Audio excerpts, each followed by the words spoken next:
অপরাজিতা গাছকে জোপালো ও গাছে প্রচুর পরিমাণে ফুল আনতে শীঘ্রই এই জৈবিক দ্রবণটি বাড়িতেই তৈরি করে গাছে প্রয়োগ করুন।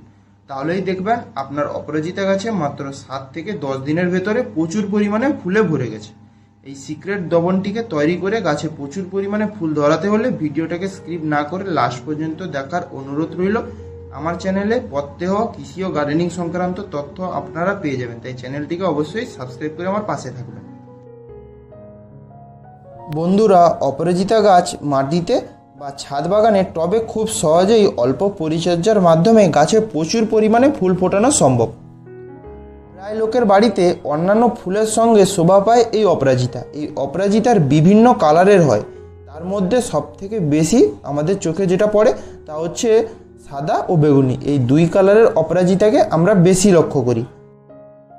দেখতে পাচ্ছেন আমার একটি বেগুনি কালারের থোকা অপরাজিতার গাছ। এই গাছের মধ্যে ছোট থেকেই এই দ্রবণটি প্রয়োগ করে আসার কারণে মাত্র 20 থেকে 25 দিনের মধ্যে গাছে ফুল আসতে শুরু করেছে। আমার বাড়ির পাশেই আরও একটা গাছ আছে যেটা মাটিতে লাগানো আছে। সেই গাছে ছোট থেকেই এই জৈবিক তরল দ্রবণটি প্রয়োগ করার কারণে দেখতে পাচ্ছেন গাছ ভর্তি প্রচুর ফুল ফুটেছে। প্রথম আপনাকে এই তরল দ্রবণটি তৈরি করে দেখাবো। তার জন্যে আপনারা কলার খোসা ও পেঁয়াজের খোসা দুটোকে সংগ্রহ করতে হবে। তারপর আপনারা কাঁচের বা প্লাস্টিকের যে কোনো কৌটো নিয়ে নেবেন। আপনারা চাইলে কলার খোসাকে তার মধ্যে কেটে দিতে পারেন।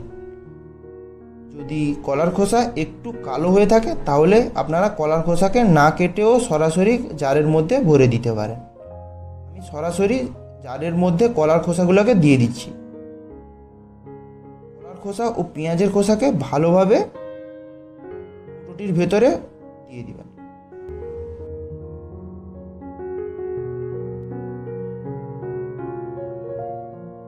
আপনারা আরও একটি জিনিস ওই দ্রবণটি তৈরির জন্য দিতে পারেন, তা হচ্ছে চায়ের ব্যবহৃত খাঁকা। যদি চায়ের ব্যবহৃত খাঁকা থাকে তাহলে আপনারা ধুয়ে কৌটোটির ভিতরে দিয়ে দিতে পারেন, আর যদি না থাকে কোনো অসুবিধা নেই। এরপরে আমি কৌটোটিকে অর্ধেকের বেশি জল দিয়ে দিচ্ছি। এরপরে ঢাকনাটিকে আমি লাগিয়ে দিব। দেখতে পাচ্ছেন অর্ধেকের বেশি জল দিয়েছি, ফুল ভর্তি করিনি। এরপরে দ্রবণটিকে আপনাকে এইভাবে ঝাঁকাতে হবে। কিছুক্ষণ ঝাঁকিয়ে আপনাকে 3 থেকে 4 দিন রেখে দিতে হবে। মাত্র 4 দিনের পর দেখতে পাচ্ছেন দ্রবণটির কালার একেবারে চেঞ্জ হয়ে গেছে। এরপর আরও একটি পাত্র নিয়ে আপনাকে ছাঁকুনির সাহায্যে দ্রবণটিকে ছেঁকে নিতে হবে। দেখতে পাচ্ছেন আমার সেই সিক্রেট ম্যাজিক তরল দ্রবণটি রেডি গাছে দেওয়ার জন্য। তারপর সেই তরল পদার্থের সঙ্গে সামান্য পরিমাণে জল দিয়ে পাত্রটিকে ভর্তি করে নিচ্ছি। এই দ্রবণটিকে সরাসরি গাছে প্রয়োগ করা যায়, কিন্তু আমি আপনাদের দ্রবণটির সঙ্গে জল মিশিয়ে একটি গ্লাসের মাপ করে 7 থেকে 10 দিন অন্তর গাছে প্রয়োগ করার কথা বলবো। আর এই ম্যাজিক সিক্রেট দ্রবণটিকে আপনারা অপরাজিতার সঙ্গে সঙ্গে বাগানে যে কোনো গাছে প্রয়োগ করতে পারেন। তাহলে দেখবেন খুব সুন্দরভাবে গাছের গ্রোথ থাকবে, যেই রকম গাছ ঝোপালোও হবে, গাছে প্রচুর পরিমাণে ফুল ফুটবে। তাহলে বন্ধুরা, আশা করি ভিডিওটি আপনার উপকারে আসবে। ভিডিওটা ভালো লাগলে ভিডিওটিতে একটি লাইক দিয়ে চ্যানেলটিকে সাবস্ক্রাইব করে আমার পাশে থাকবেন। তাহলে সবাই ভালো থাকবেন, দেখা হচ্ছে পরের ভিডিও।